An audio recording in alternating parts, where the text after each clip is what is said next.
Ladies, gents, welcome to another episode of Business or Brutal. I believe this is episode 4. This episode is going to be on 15 Kings. As I do with videos of this nature, what I like to do normally is I list the positives and negatives of a team that I can see, and at the end give you my overall verdict, whether I think they are business worthy or if they are brutal and on the way to a treacherous end. So, to give you a bit of backstory behind who 15 Kings are, where 15 Kings came from. It started off with a team, I believe, called Settle. A team called Settle, and they were a Fortnite COD team, I believe, not too long ago, about maybe a year and a half ago. They made themselves quite big for their size, but they kind of stagnated then for a good period of time, and then along came a merge with a team that a lot of us know now today as the old Vervana. What happened after then we're not going to talk about because it's kind of irrelevant as regards the business point of view, but what happened there then was it went tits up. To be quite honest with you, it went tits up very quickly between I believe it was Neiman and Serge, both owners of both different companies, and now now we're left with 15 Kings. 15 Kings rise from the ashes of the Team Settle merge, and let's just say so far it looks incredible. A quick skim off their Twitter will tell you that they have about 3.3k followers right now, following 69 people. I'll have you know that 69 is indeed the sex number, guys. Whoa. Funny. We'll have a quick look at their website here. It'll take just a moment. And yeah, this looks really, really nice. A very nice outlay. Looks, well, layout. Outlay. Nice English, Jack. Work on that a bit more. Glitch energy. But here, this is what I want to talk about, because I think this may be the most important part of 15 Kings for the time being. This may be one of the bigger moments in their existence so far. I'll let you watch this. What's up, Fortnite fam? It's your favorite Fortnite commentator, Monster D-Face, and today we are back. But this time, it's with the 15 Kings. So stay tuned, because we'll see you guys on the big stage. Someone's actually fighting for height. Oh! He gets pulled down, and he gets dropped! Oh my god! What's up, Fortnite fam? It's your favorite Fortnite commentator, Monster D-Face. We got you covered. Welcome everyone. Golden Boy alongside with Monster D-Face. Here's we're gonna call game 3. Here, he's gonna go all the way for it, and that's the train out with the 109 to the face here. As Andretta gets the high ground, we haven't seen much of Andretta so far. Really incredible for Dub to connect. Finally hits all of his shots and nearly.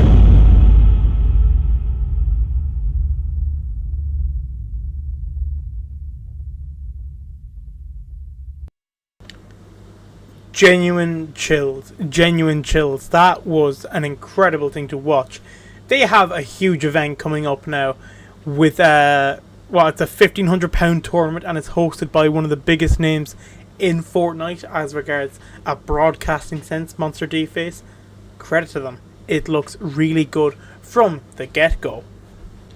Now, from what I can see, I believe that they have teams in 3 separate esports titles. Those games namely being, I believe, Fortnite, FIFA, and Call of Duty. Which is it's an interesting mix to have for the time being. It's a very interesting mix, especially for a startup. A startup that you have to think, well, a lot of eggs in a lot of baskets. How many eggs can they have? I'm speaking in riddles because sometimes then you talk about funding and allocation of funding. How much are they putting into these teams, and what content are they really getting out of them? Are they forcing content from these players like they should be? If they're trying to implement that, that could be everything. That could be the start they really need. What I'd argue is that when it comes to YouTube, they have an awful lot on lock. They are starting to pick up speed. I see now 1 day, 2 days ago, 6 days ago, 1 week ago. 1 week ago. That is, 5 uploads in the week? 6? An awful lot compared to the huge gap they had between uploads behind that, when they only talked about introducing Fortnite players, odd highlights here, the generic ones that don't sustainably get you growth. The biggest issue with a lot of teams around Fortnite is that they think maybe if we just make a, I don't know, a highlight video, toss it out, throw it in, that's what we need to see. No one likes to sit back and watch that. Never mind a player from a team that people haven't really heard of, which I think is just a bit, it's a little bit sad. But what a team like this needs, now that they have so much engagement. When I talk about engagement, I talk about the fact that the likes of Neiman and the likes of Daryl, Kurt, they're all very, very well spoken. They're not afraid to really speak up when they need to, and they put a real face to their brand management side, but they need the players to put the face to it. I think they might pick up content creators, streamers here and there. One of the streamers I know they have is Streamerly TV, Alan. God, I love the guy. You want so many content creators that are able to put so many faces to your brand, because in this ecosystem, in this business ecosystem, face to brand is everything. If you just have every streamer with no face cam, afraid to show their face, putting out a highlight video here and there, oh gee, they're about as useful as a chocolate teapot. You don't want lads with a finger in your arse. Well, not your. No, you don't want lads with a finger in their arse. You want lads that are showing initiative, lads that are ready to really push out your brand. If you're getting people like streamers, like creators, like gamers, 15k should be everything about them. That needs to be implemented. That needs to be like really, really pushed through. Really does. Now, actually, I'm going to quickly show you back to something I've just noticed. What I've noticed is that they have a CSGO team. Well, they've two Call of Duty teams. That may be my bad for not picking up on that one. But they have a CSGO team and a Rainbow Six Siege team. No talk about them. That's an issue. That's an issue. When you really sign a team, when you really pick all these people up, you want to really put them on your platform. You want to push them out. You want their names to be matched with yours. Binds both communities together. That's why a lot of the times when you find a lot of these big teams signing big streamers, they really put that face and they rub it all over their platform. And then that's when the two communities become one. So the best example would be with the likes of NRG, bringing the likes of Clicks, the likes of Unknown, the likes of Benji Fishy, all Fortnite players I know, same premise, same business principle, putting them all together in the one place and making the business ecosystem boom as a whole. However, what I'll notice here is not an awful lot of uploads, picking up pace. That's what we like to see. Good consistency in uploads, very, very quick as well. 550 subs, maybe can do a bit better than that. For example, I'm just short of 450 as I record this. Maybe you think you could really do better, but I suppose that all comes with time. It's all a grind, and I think if anyone can do it, 15k. The reason behind why I am so excited for teams like 15Kings is purely because they're making the changes that a lot of teams are so reluctant to make. They're finally picking up lads that aren't afraid to show their face. They're putting their face to their brand straight away. They're investing, they're throwing money into it, which can sometimes be a risk, but they're trying to get every pound's worth. They're trying to make every bit of money count for every single stretch, and sometimes that can be the most difficult part, because business in esports is tough. It is very tough. You can be a booming business and a shit esports team, or a brilliant esports team and a shit business. It all depends on how you execute the job at hand. Now I'm going to look quickly here at the Instagram, for example. I see 1.3k followers, a healthy amount of posts. I'm just looking at this here. 20, like, I look at these, likes don't really mean too much to me. Interactions do. There's 33 there, 29, 8. Oof.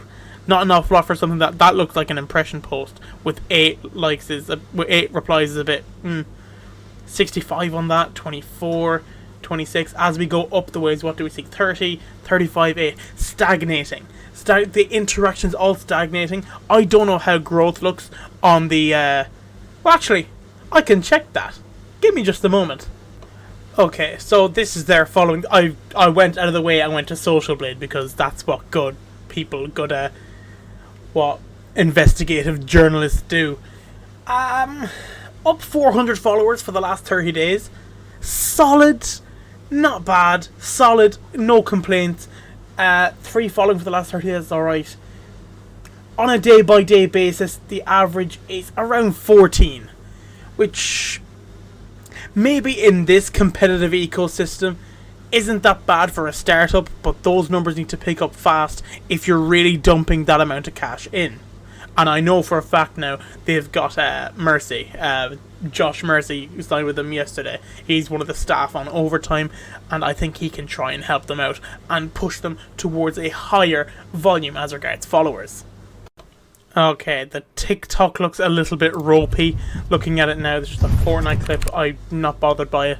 That's the 8th of the 1st, the 1st of the 8th, 2020. 1st of August 2020, a Fortnite clip, 600 views. Then we see a bit of consistent posting, but only 424 followers to really show from that. I think it's good now. What I can see here is a nice theme being applied across the board by the socials manager, which is a very good idea. The hashtag Empire Rising I love. But it's all Fortnite, which is a bit business wise, that's just always going to be a bit you're only appealing to that Fortnite market. It might not appeal to more than you'd like. Fortnite, Warzone, CSGO, FIFA. You want to make sure that's in there. Rainbow Six Siege. Make sure that's going to want to be in there. Either your YouTube banner needs a fix or that needs a fix. Just for future reference. But not completely awful as regards TikTok. It could do an awful lot better. It really could do an awful lot better. One of the things about 15K which kind of struck me a bit differently was a lot of the times when I talk about businesses and how I don't understand how they run internally, they quite literally invited me in. Nemian sent me the Discords. He sent me invites to 2 Discords, gave me all perms to look through them, and I won't go into too much detail because that's just general respect for their business and their work. But it looks really, really good. It looks really, really clean. Internally, I can only comment on... Well, I can only compare it to what I've seen. I've seen a little bit of internal work in 4E for like a weekend. I've seen an awful lot of Serenity internal work.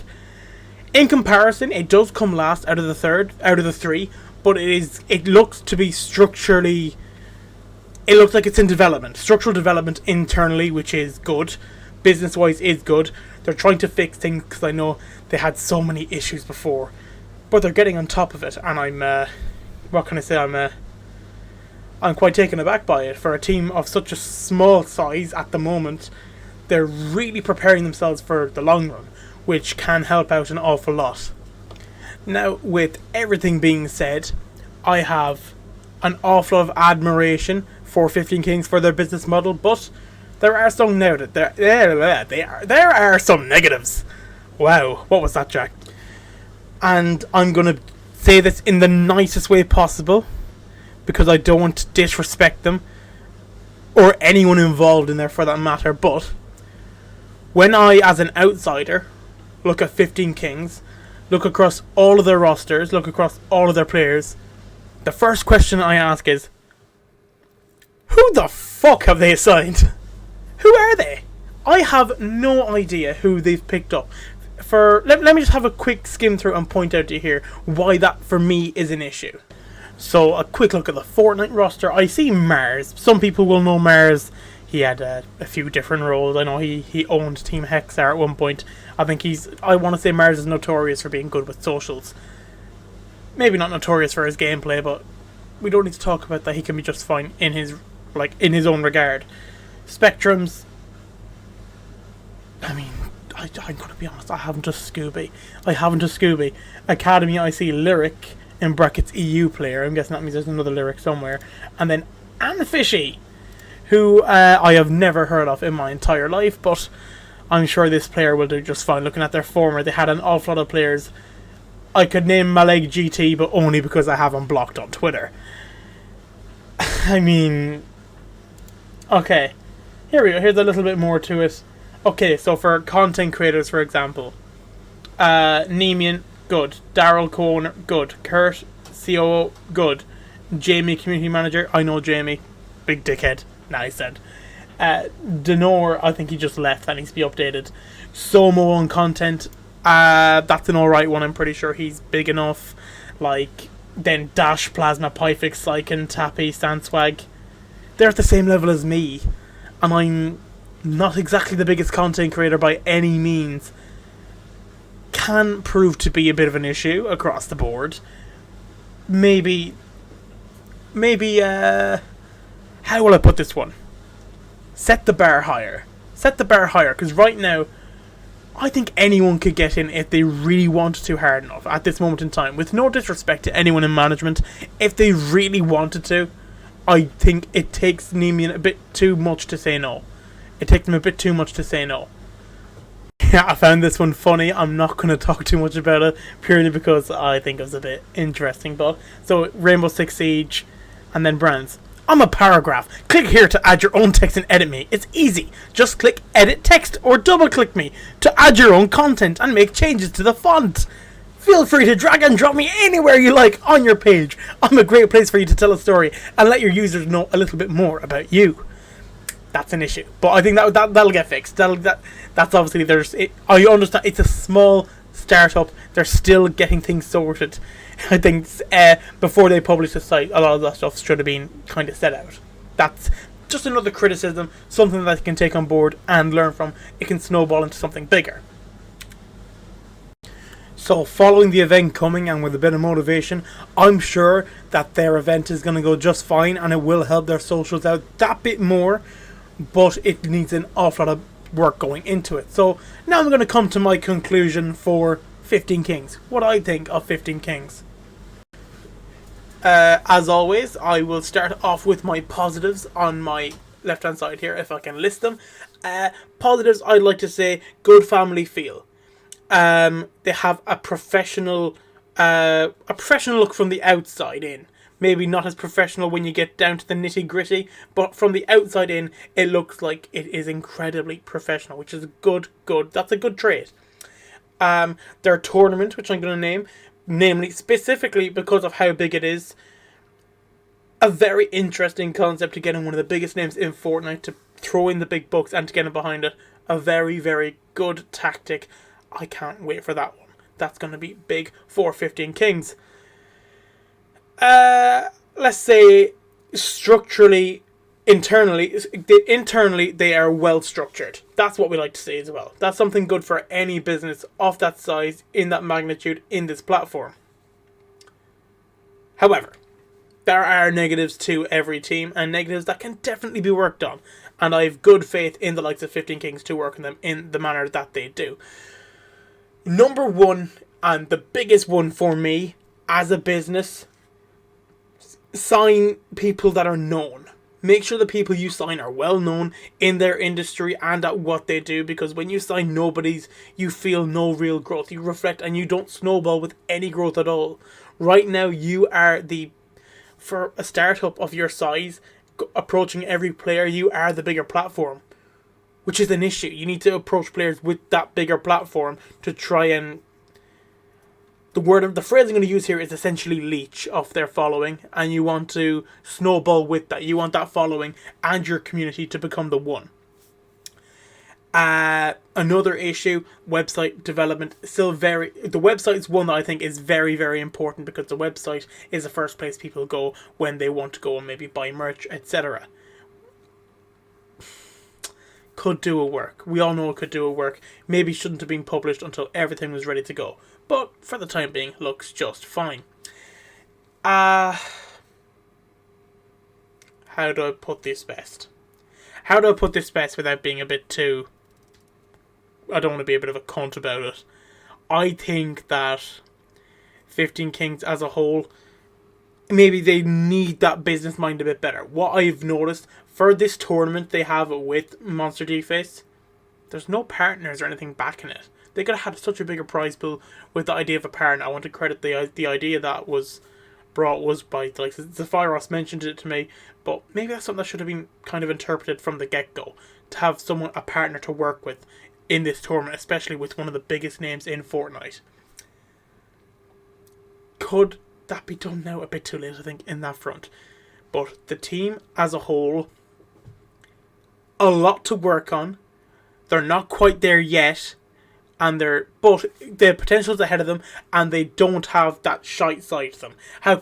The best way I can put it, they're doing everything right, but on such a small scale that it's very unnoticeable.